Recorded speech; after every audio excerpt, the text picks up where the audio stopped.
Today we're going to be going over some fragrances people can't walk past without noticing and saying something about. You know, there's something about these that capture people's attention time over time, and a lot of that is because they have a way of standing out, but yet at the same time still maintaining, you know, somewhat of a relatable smell, meaning these aren't, you know, niche fragrances that are so extreme that they smell, you know, interesting or weird to where it would be off-putting to people. Instead, you know, they're unique, but at the same time still maintaining a mass-pleasing backbone, which is kind of the goal that we're looking for here. Because I would say that 99% of the people who are introduced to the fragrance community are doing so because they want something that they can wear that gets compliments and smells good and gets attention and turns people's heads. And that's what we're going to be doing today. But instead of going the traditional route with, you know, your Sauvage, Dylan Blue, Bleu de Chanel type, we're changing things up big time here and going with some things that, you know, you might not think of firsthand, but that do work really well. As always, I will drop links to everything we talk about today down below. As I mentioned, there's not a single blue fragrance in here, and because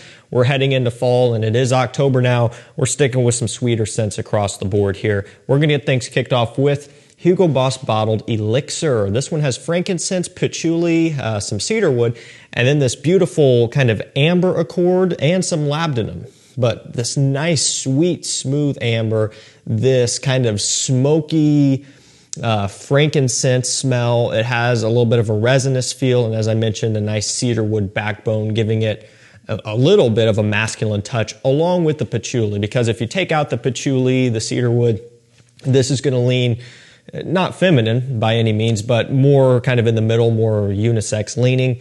But they do add in those woody notes to give it more of a masculine grounding, which is kind of what you would want out of a scent that's marketed for men after all, even though the trend here within the past several years have been fragrances getting sweeter and sweeter, you know, marketed for men. This one not really falling into that same type of category. So this came out and it was an immediate hit, really, really popular, and for great reason. This one was 1000% worth the hype. And then Boss Bottled Absolute came out, which arguably could be better, although I would say they're both really good. If I had to choose a favorite, like I could only keep one, it would probably be Absolute. However, I don't have to do that, and so I'm not going to. I like them both, and I think that Elixir is probably going to be just a touch more mass-pleasing because it's not quite as extreme. You know, Absolute basically takes this smell and amps it up even more. But what I love is that this has this kind of alluring, addicting smell to it, and just the way it comes across with that smoky, resinous sweetness, it just, I don't know, it stands out in a unique way. This is definitely a big head turner, a big compliment puller. It's a great performer. It's at a reasonable price on discounters, under $100, and the quality is amazing. You know, Hugo Boss, I think sometimes are a little bit overlooked because they're not really on the same level as Chanel, Dior, Armani, and so on, as far as like the real big, you know, premium designer brands for fragrances. But I'll tell you, they're not too far behind, especially with the past couple releases that they've put out. Okay, this next one is Parfums de Marly Layton. Now, you could go for any of the clones and you're gonna get essentially the same result, okay? So if you don't want to spend the money on this, luckily you don't have to. I can recommend a couple clones real quick. Alharmain Detour Noir is one. Another would be Amber Oud Exclusive Blue. Detour Noir is going to be on the more affordable end, but overall nothing too major. And I mean, you can buy both of those and still be well under the price of a bottle of Layton. So the price savings is pretty insane. All that matters is getting that Layton type of smell into your collection, and this one is wonderful for turning heads. It just has this apple vanilla combination, some woody notes going on, and then interestingly enough, this kind of green menthol type of smell that you get primarily off the opening. Layton is by far the most popular Parfums de Marly. I would say this is definitely the one that put them on the map. It was the one that really kicked off the hype.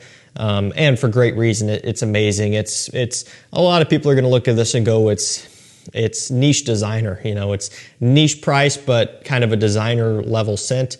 And you can make your own judgment on that. I would probably more so agree than disagree, to be fair. I think that this is definitely a very mass-pleasing smell, and it's not really challenging. So yeah, I would tend to agree. again, if you don't like this price point, you can get a clone for 20 or 30 bucks and you're still going to get a great compliment pulling product. Layton in particular, this does perform really good. The quality is great. It's just, if you want niche, this is hard to beat. I mean, everybody's going to like it. This next one is YSL Myslf Le Parfum. So this would be really, well, this is one of the few fresh fragrances. It's fresh, but also has a bit of a woodiness and some floral components as well. It's still, this could easily be worn in fall, but this is probably the closest thing that we remotely get to a blue fragrance, and to me, this is not blue at all. So it's, again, it's still pretty far, but I don't know.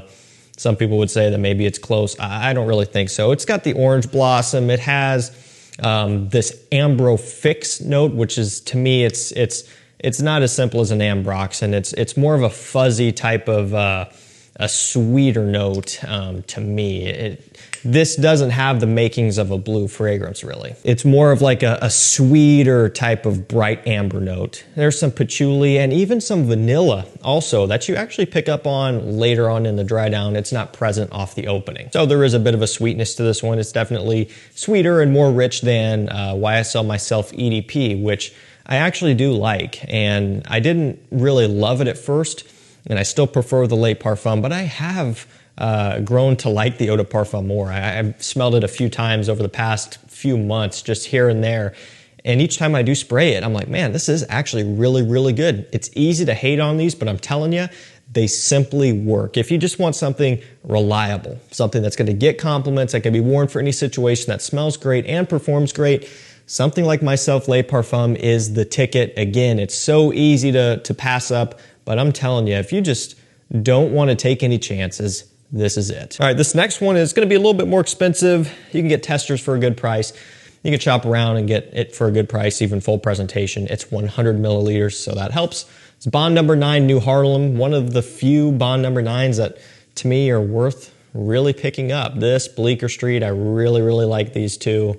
A lot of them I just don't fully get behind in terms of price justification for me, although the bottles are cool. But this is by far, at least from the ones that I've tried, the most impressive. It's really, really good. This is what makes me really respect the brand, because I've never smelled anything like this before. Bleecker Street, well, I've kind of smelled that in a Ralph Lauren Purple label. They're not exact, they're not clones, but man, they're kind of similar. I don't really get similarities of anything else to this. This is really something. It's got coffee in here, but basically it smells like syrup, you know, and coffee. It smells like breakfast. It is crazy, crazy sweet. It's one of the sweetest fragrances I've ever smelled. You know, when you think of like Ultra Male and, you know, Killian Angel Share and Stronger With You, it's probably sweeter than those. And to top it all off, the performance is completely insane, to the point that sometimes it is a little bit too strong. So I would encourage you to, you know, start off with a very minimal amount of sprays when trying this for the first time. And so again, it should come as no surprise. And I just want to reiterate here, very sweet. If you don't like sweet gourmands, you will not like this at all. And this would definitely not be the place to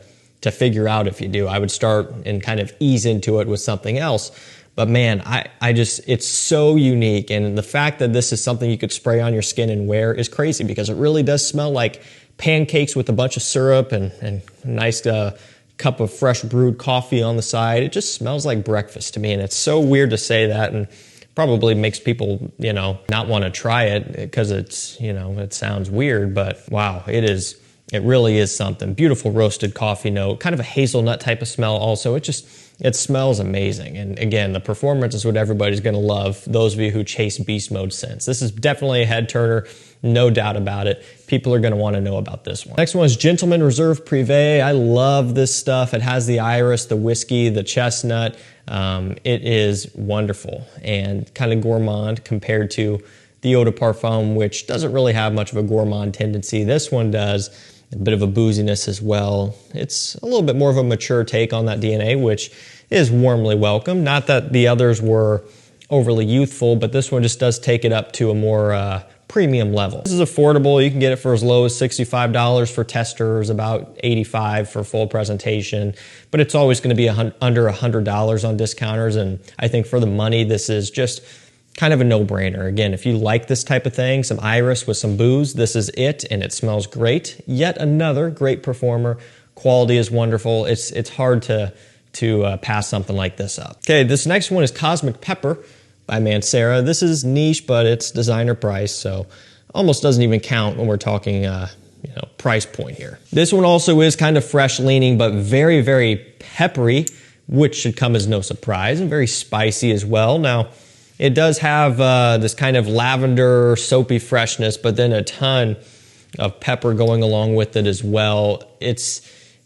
I didn't think I was going to like this one nearly as much as I do. I don't know what it was about this. Just looking at the notes, looking at the name, I kind of thought it was going to be maybe a little bit of a throwaway or a little bit of a filler type of release. I just wasn't expecting to enjoy it. But it has pretty quickly become kind of one of my favorites from the brand, and one that I lean on pretty heavily just because it is so easy to wear and so simple at the same time. It's a simple scent, but also it does kind of have something that's interesting about it and something that keeps me coming back for more. And Cedrat Boisé is in a similar category where, man, it's just so easy to wear that for any situation, and I love things like that. I love fragrances that don't take much thought process, don't take much effort. Just if I'm running late and I need to grab something real quick, I can spray it on, and that's what this does, and that's why I love it. You're going to be under $100 for this. It's 120 ml full presentation, typically, I don't know, probably $80 on average. Sometimes maybe testers for a bit less. It's really, really affordable, and it's great quality, great performance, like most Manceras. Wonderful compliment getter. It almost has this kind of La Nuit de L'Homme, peppery kind of peppery freshness from almost this kind of like apple loam smell. The spicy cardamom type of inspiration from like a La Nuit de L'Homme, and then this kind of tonka bean creamy slight freshness from Allure Homme Sport by Chanel, even Allure Homme Sport Extreme. It's just kind of like taking inspiration from all of those really popular, amazing scents, but then doing their own twist as well. I love this stuff. Next up, Azzaro, the Most Wanted Parfum. This is, it's one of my favorites. This, Wanted by Night, and Forever Wanted Elixir. My top three. Who knows if that'll ever change? I don't see them making anything better, but I also said that when this came out too, and Forever Wanted Elixir came out, and sure enough, that ended up being amazing. So I guess we'll see, but that's my top three right now. I don't think anything will ever beat Wanted by Night. That stuff is great, but you really have a lot of great options to choose from in this lineup. This one basically just has woody notes, a little bit of this kind of toffee accord. So this one is sweet leaning. It's gourmand with, surprisingly, a little bit of a freshness, a little bit of an aromatic feel, which is unexpected and kind of seems out of place, but it blends really well with all of the other sweet notes going on here. And ultimately, that's what I'm all about, at least a lot of the times, is balance. Now, you take a look at something like, New Haarlem, zero balance to that. It's all sweet and syrupy from start to finish. It's extreme, and I don't wear that all that often because of how extreme it is. But something like this is going to have more of that balance that just makes it so much easier to pull off in a wider variety of situations. There's a little bit of everything going on in this one. Still primarily sweet, but not fully to the point where it's too much. This next one is Guerlain L'Homme Ideal Extreme. Love this stuff. Been very popular. They've changed the bottles a couple of times over the years. This is, I believe, the newest style, although maybe they changed it again. I can't remember. It's kind of hard to keep up. But again, I wouldn't chase the bottles. I would get whatever one you could get for a discount, which right now is about $70. And it's hard to believe because about 2 or 3 years ago, you couldn't even get it on discounters. It was sold out all the time. And the times that it would come into stock, it was over 100, 115, 120, sometimes $130. I remember this because I was chasing that stuff. I always inform my subscribers and my mailing list of good deals and rare stuff. And at the time, you just could not get your hands on a bottle of this stuff. It was so popular.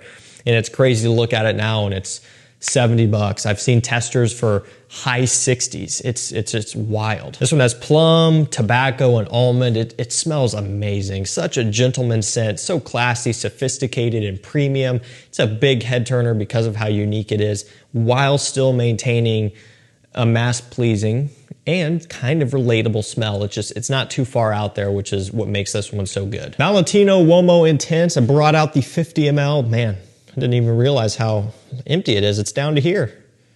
No way you're gonna be able to see it, but yeah, that's about right down to there. I think this is the first bottle that I got. It would have to be 62251 is the batch code on that one. You can even tell that the liquid itself is dark colored, which is cool. This is probably some pretty vintage juice. Somebody can run that batch code and tell me. I know I've had this bottle for a while. This one has leather, iris. It's basically what it's all about. Some other sweet notes and some woods as well, but it's a nice leather fragrance in that Dior Homme Intense category, but it's a nice iris scent with that Dior Homme Intense type of styling, but the leather is what gives us more of a masculine feel and is what makes it stand out, and that's what I like. It actually has less of a powdery overtaking and a little bit more of a relatable leathery smell, which I think a wider variety of people would end up enjoying, because Dior Homme Intense can be a little bit too powdery for some. And because of that leather and the fact that it makes this one a little bit more designer-ish, even though the Dior is obviously a designer, this one's more relatable. It's a great head turner, a great people pleaser, a great performer, a great quality scent at a great price. So many greats there. Usually right around $100, which is not cheap, but at this point in time, that's it's not horrible either, especially because we're talking 100 ml, not 50 or 60 ml. And last up, Tumi 19 Degree. It's got basically this raspberry leather combination, which has been done many times. I absolutely love that. It gets compared to Creed Aventus of all things.